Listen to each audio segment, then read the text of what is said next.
In today's video, I'm going to teach you how to set a cover photo for a project. By the end, you'll have a clean, professional cover that shows up right where your teammates see it, making your work easy to recognize at a glance. First, head to Figma and open the file that represents your project. You can do this from your recent files or your team space. Think of this file as the home for your cover. The thumbnail you set here becomes the visual identity others will see in the file browser or project overview. Next, add a frame.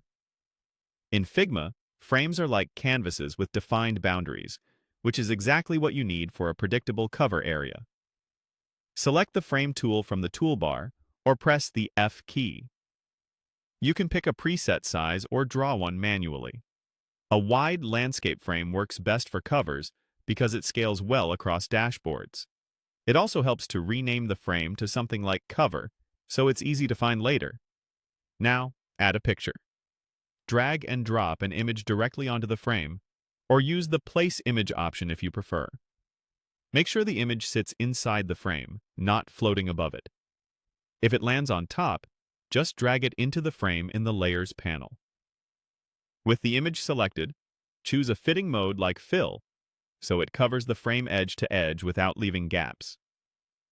You can double-click to crop or reposition the picture, ensuring your focal point is centered and any text stays readable.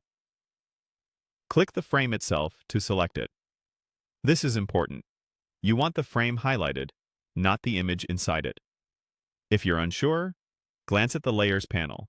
It should show the frame selected at the top level, with the image nested inside. Right-click the selected frame and choose Set as Thumbnail. Figma will generate the file's cover from that frame.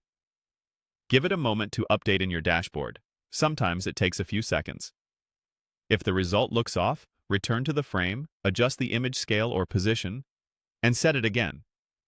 High contrast, minimal text, and a clear focal point tend to produce the most readable covers.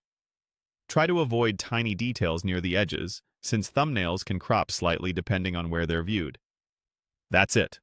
You've created a frame, placed your image correctly, selected the frame, and set it as the thumbnail, giving your project a polished, consistent cover.